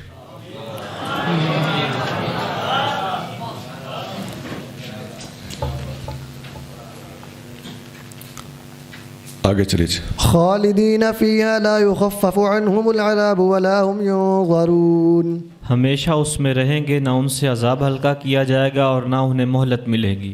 ان سے لا یخفف عنہم العذاب، یہ الفاظ پہلے گزرے ہیں، اور میں نے وہاں بتایا تھا کہ بعض لوگوں کے عذاب میں کافر ہونے کے باوجود کمی کا آ جانا اور تخفیف کا مل جانا وہ نبی کریم صلی اللہ علیہ وآلہ وسلم کے خصائص میں سے ہے۔ علامہ ابن حجر عسقلانی نے وہ جو حدیث ہے نا بخاری شریف میں کہ ابو لہب کو اس انگلی میں سے پانی ملتا ہے، اس حدیث کی شرح میں ابن حجر نے لکھا ہے کہ یہ نبی کریم صلی اللہ علیہ وآلہ وسلم کی خصوصیات میں سے ہے۔ عام قاعدہ یہی ہے کہ کافروں کے عذاب میں کمی نہیں کی جائے گی۔ یہاں اس جگہ پر بعض علماء نے نبی کریم صلی اللہ علیہ وسلم کا قیامت کے دن شفاعت کرنا اور شفاعت کا دروازہ کھولنا اور مختلف انبیاء علیہ السلام کے پاس لوگوں کا پہلے جانا اور پھر تمام انبیاء کے پاس سے ہوتے ہوتے نبی کریم صلی اللہ علیہ وآلہ وسلم کے پاس آنا اور حضور کا فرمانا کہ آنا لہا، میں جو شفاعت کے لیے موجود ہوں، اور حضور صلی اللہ علیہ وسلم کا شفاعت کرنا، یہ بھی اس آیت کے تحت مفسرین نے حدیث بیان کی ہے۔ یہ حدیث بخاری شریف میں ہے، حدیث نمبر 4476۔ آگے چلیے۔ وَإِلَٰهُكُمْ إِلَٰهٌ وَاحِدٌ لَا إِلَٰهَ إِلَّا هُوَ الرَّحْمَٰنُ الرَّحِيمُ، اور تمہارا معبود ایک معبود ہے، کوئی معبود نہیں مگر وہی، نہایت رحم والا، بے حد رحم فرمانے والا۔ حضرت اسما بنت یزید رضی اللہ تعالیٰ عنہا فرماتی ہیں ان النبی صلی اللہ علیہ وآلہ وسلم قال کہ نبی کریم صلی اللہ علیہ وسلم نے فرمایا اسم اللہ الاعظم فی ہاتین الآیتین، آقا نے فرمایا ان دو آیتوں میں اللہ کا اسم اعظم موجود ہے۔ ایک یہ آیت سورۃ بقرہ کی آیت نمبر 163 اور دوسرے سورۃ آل عمران کی آیت نمبر 2، ان کے بارے میں فرمایا کہ ان کے اندر اسم اعظم موجود ہے۔ یہ حدیث صحیح ہے، ابو داؤد شریف میں موجود ہے اور حدیث نمبر 1496، ابو داؤد 1496۔ مشرکین مکہ نے 360 صنم بت بنائے ہوئے تھے، اللہ کو چھوڑ کر وہ ان کی عبادت کرتے تھے، اور اللہ تعالیٰ جل شانہ نے ان کی اس بت پرستی کا رد کرتے ہوئے ارشاد فرمایا کہ تمہارا الہ ایک ہی الہ ہے جس کے سوا عبادت کا کوئی حقدار نہیں ہے۔ یہ اس آیت کا شان نزول اور پس منظر۔ آگے چلیے جی۔ إن في خلق السماوات والأرض واختلاف الليل والنهار والفلك التي تجري في البحر بما ينفع الناس وما أنزل الله من السماء من ماء فأحيا به الأرض بعد موتها وبث فيها من كل دابة وتصريف الرياح والسحاب المسخر بين السماء والأرض لآيات لقوم يعقلون۔ بے شک آسمانوں اور زمینوں کے پیدا کرنے اور رات اور دن کے بدل کر آنے اور ان کشتیوں میں جو لوگوں کے نفع کی چیزیں لیے ہوئے دریاؤں میں چلتی ہیں، اور اس پانی میں جو اللہ نے آسمان سے اتارا، پھر اس سے مردہ زمین کو زندہ کیا اور پھیلا دیے اس میں ہر قسم کے جانور، اور ہواؤں کے پھیرنے میں اور بادلوں میں جو زمین و آسمان کے درمیان اللہ کے حکم کے تابع رہتے ہیں، ضرور ان سب میں عقل مندوں کے لیے معرفت کی بے شمار نشانیاں ہیں۔ اللہ تعالیٰ نے عقل مندوں کو متوجہ کیا ہے۔ آیت کے آخری الفاظ ہیں ان چیزوں میں لآیات لقوم یعقلون، ان چیزوں میں نشانیاں ہیں ان لوگوں کے لیے جو عقل والے ہیں۔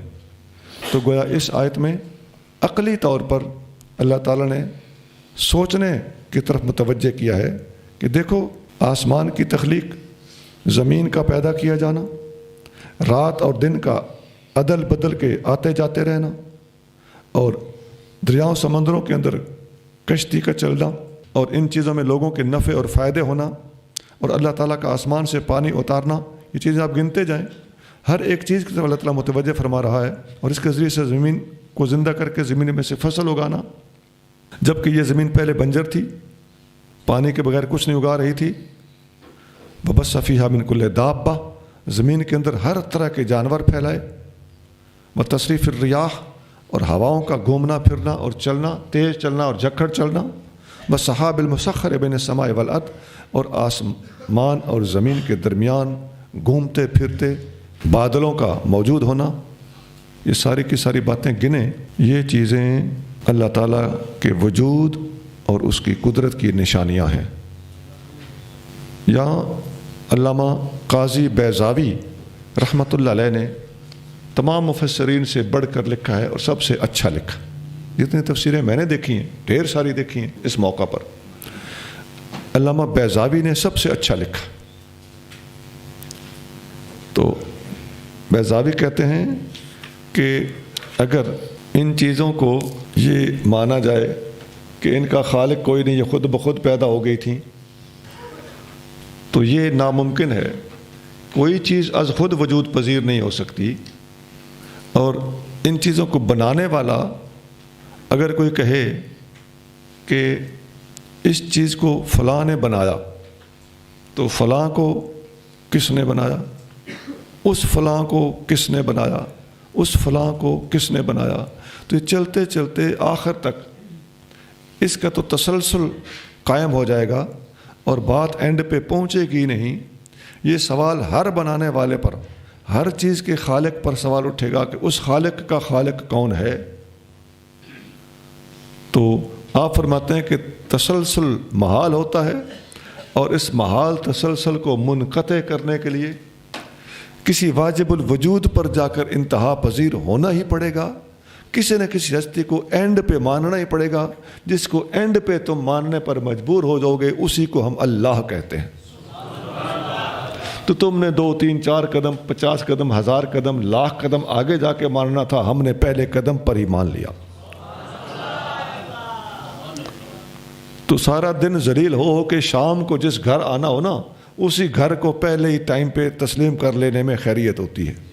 اور پھر قاضی علیہ رحمت لکھتے ہیں کہ جب وہ ہے وجود تو اس کا مل گیا کہ خالق ہے اور وہ ایک ہے، اور وہ ایک سے زیادہ پر اگر کوئی دلیل لائے یا انسسٹ کرے تو اس کا جواب بھی پھر آپ دیتے ہیں کہ اگر ایک سے زیادہ معبود ہوتے تو ان دو معبودوں کے درمیان ترجیح دینا پڑتی کہ کسی ایک چیز کو پیدا کرنے کے لیے ایک پیدا کرے گا یا دوسرا پیدا کرے گا۔ تو جس کو بھی کہو گے کہ چلو جی آپ پیدا کر لیں، میں نہیں کرتا، صلح کر لیتے ہیں، تو یہ ترجیح دینے کے لیے ترجیح کی وجہ ہونی چاہیے۔ دونوں جب خدا ہیں اور دونوں خدا ہیں تو دونوں برابر کے ہوں گے، تو جب دونوں برابر کے ہیں کہ ایک کو پریفر کیا جائے اور دوسرے پر اس کو ترجیح دی جائے، تو یہ ترجیح دینا اور دوسرے کو مرجوع قرار دینا یہ اس مرجوع کی شان الوہیت کے خلاف ہے۔ تو جس پر کوئی ترجیح پا جائے وہ معبود نہیں ہو سکتا، تو ماننا پڑے گا کہ ایک ہی معبود ہے۔ نمبر 2، اگر تم کہو کہ وہ دونوں مل کے بنائیں گے، تو بھائی دونوں مل کے بنائیں گے تو دونوں کامل ہیں کہ نہیں؟ ایک بھی کہتا ہے کن، دوسرا بھی کہتا ہے کن، تو ہر چیز کتنی بنے گی؟ Double double. تو یہ تو ایک نیا مسئلہ ہے۔ اچھا، اور ابھی اس میں باریکی ہے، جب وہ ایک چیز کو کہتا ہے کن تو اسی چیز کو دوسرا بھی کہہ رہا ہے کن۔ وہ میں نے سمجھانے کے لیے کہہ دیا کہ دو بن جائیں گی، بننے تو ایک ہی چاہیے نا۔ ایک چیز کو بنانے لگے ہیں، ہستیاں دو ہیں، چیزیں کتنی بنانی ہیں؟ ایک۔ تو ارادے کے خلاف ہو گیا کہ نہ ہوا؟ اور ایک ہی چیز کو بنائیں۔ اس پینسل کے ایک اللہ کہتا ہے جی کن، دوسرا بھی اسی کو کہتا ہے کن، نتیجہ کیا نکلے گا؟ بنی ہوئی کو بنا رہا ہے۔ تو تقدم اور تاخر بھی شان الوہیت کے خلاف ہے، اور ایک ہی چیز کو کن کہہ کے ڈبل بنانا اور اسی جگہ پر وہی چیز بعین ہی وہی چیز ہوگی، تو وہ صرف ڈبل نہیں ہوگی بلکہ وہ چیز اپنے وجود کے اندر کرش ہو جائے گی۔ تو یہ ساری بحث لکھ کر علامہ بیضاوی رحمۃ اللہ علیہ نے لکھا ہے کہ معبود ایک ہی ہوگا تب یہ کائنات قائم رہ سکے گی۔ یہ بڑی دقیق سی بحث ہے، لیکن اللہ نے اپنی شان کے لائق بڑے آسان لفظوں میں اس کو سمجھا دیا۔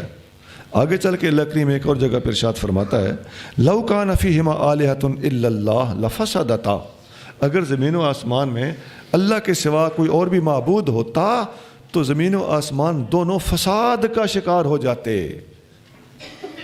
اب فساد سمجھ آیا ہوگا آپ کو کہ یہ فساد کیسے ہوتا۔ وما علینا الا البلاغ۔